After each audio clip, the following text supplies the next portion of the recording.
Hello, আসসালামু আলাইকুম। Welcome to Marufa's cooking world. আজকে বানাবো দারুণ স্বাদের চিকেন কোরমা। এর জন্য এখানে প্রথমে 800 গ্রামের মতো মুরগি নিয়ে নিয়েছি। এখন পেঁয়াজ বেরেস্তা করার জন্য একটি প্যানে যথেষ্ট পরিমাণ সয়াবিন তেল ঢেলে দিচ্ছি। বেশ কিছু পেঁয়াজ কুচি দিয়ে দেব আর খুব ধৈর্য সহকারে আস্তে আস্তে নাড়াচাড়া করতে থাকবো। এই সময় চুলার আঁচটা মিডিয়ামে থাকবে। নাড়াচাড়া করতে থাকবো যেন সব দিক দিয়ে ভালোভাবে ভাজিটা হয়। বেশি কালচে করা যাবে না, মোটামুটি বাদামি হয়ে আসলেই তুলে নিতে হবে।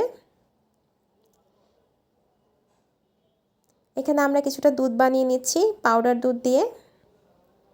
এখানে একটা পেস্ট করে নিয়েছি 6-7টা কাঁচামরিচ আর 2টা পেঁয়াজ দিয়ে।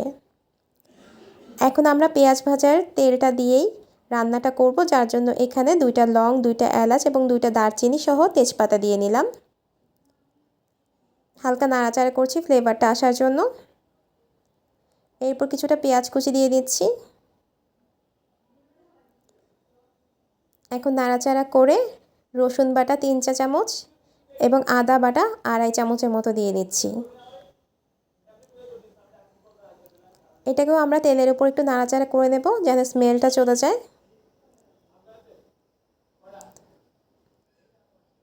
এরপর আমরা এখানে 2 চা চামচ ধনিয়া গুঁড়ো, 1 চা চামচ জিরার গুঁড়ো এবং 1 চা চামচ উঁচু করে গরম মশলার গুঁড়ো দিয়ে দেব। সাথে স্বাদমতো লবণ দেব। লবণটা এখানে একটু বুঝে দিতে হবে, কম করে দেওয়াই ভালো, পরে যদি প্রয়োজন পড়ে আমরা আবার দেওয়া যাবে। এরপর আবার তেলের উপর ভালোভাবে নেড়ে নিচ্ছি। এরপর একটি সামান্য পরিমাণ পানি দিয়ে দেব।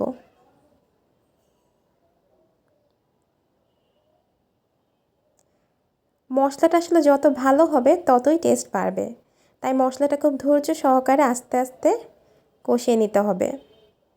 এরপর আমরা সেই পেস্টটা দিয়ে দিচ্ছি। পেস্টটা দিয়েও আবার ভালোভাবে নাড়াচাড়া করব। তো এটা যখন উপরে উঠে আসবে সামান্য পানি দিয়ে দেবো। এই পানিটা কিন্তু আমরা সে যে পেস্ট করেছিলাম সেই পটের মধ্যে একটু পানি দিয়ে সেইটাই দিয়ে দিচ্ছি। ভালোভাবে নাড়াচাড়া করে নেব।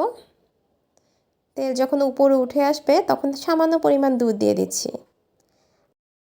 আপনার কাছে যদি টক দই থাকে এই সময় টক দইও দিতে পারেন। নেড়েচেড়ে এখন এখানে মুরগির মাংসটা দিয়ে নিচ্ছি। ভালোভাবে নাড়াচাড়া করে ঢাকনা দিয়ে দেব। মুরগি থেকে যে পানিটা বের হবে সে পানি দিয়েই কিন্তু মুরগিটা 80%-এর মতো কুক হয়ে যাবে। এখন আমরা ঢাকনাটা দিয়ে দেব।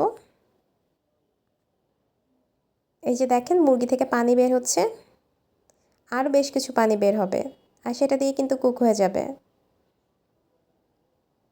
আমরা এখানে কিছু আলুর টুকরো দিয়ে দেব। কোরমাতে আসলে আলুটা তেমন একটা যায় না, কিন্তু আপনাদের বাসায় যদি আলু খোড়া থাকে তাহলে এটা দিতেই পারেন। খেতে খারাপ লাগে না, ভালোই লাগে, ট্রাই করতে পারেন। এরপর আবার ঢাকনা দিয়ে দেব। যতক্ষণ পর্যন্ত মাখা মাখা না হয়ে যাবে ততক্ষণ পর্যন্ত কিন্তু এই পানিটা দিয়ে আমি মুরগিটা রান্না করতে থাকব। যখন মনে হবে হ্যাঁ পানির প্রয়োজন পড়ছে বা মুরগিটা প্রায় 90% অলমোস্ট হয়ে গেছে, তখনই কিন্তু আমরা পানিটা ইউজ করব। এখানে একটু পেঁয়াজ বেরেস্তা দিয়ে নিচ্ছি আর সামান্য পরিমাণ চিনিও দিয়ে নিচ্ছি যাতে একটা সুন্দর ফ্লেভার ছড়ায়।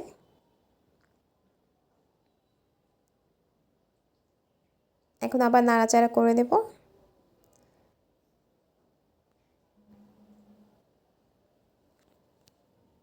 এটা আসলে খেতে অনেক মজা, রোস্টের মতো ফিল দেয়। এই যে এখন আমরা দুধ দিয়ে দিচ্ছি। এরপর কিন্তু আমরা কোনো পানি ইউজ করব না আর, এই দুধটা দিয়ে আস্তে আস্তে হতে থাকবে। এই ঝোলটাও ভীষণ খেতে মজা।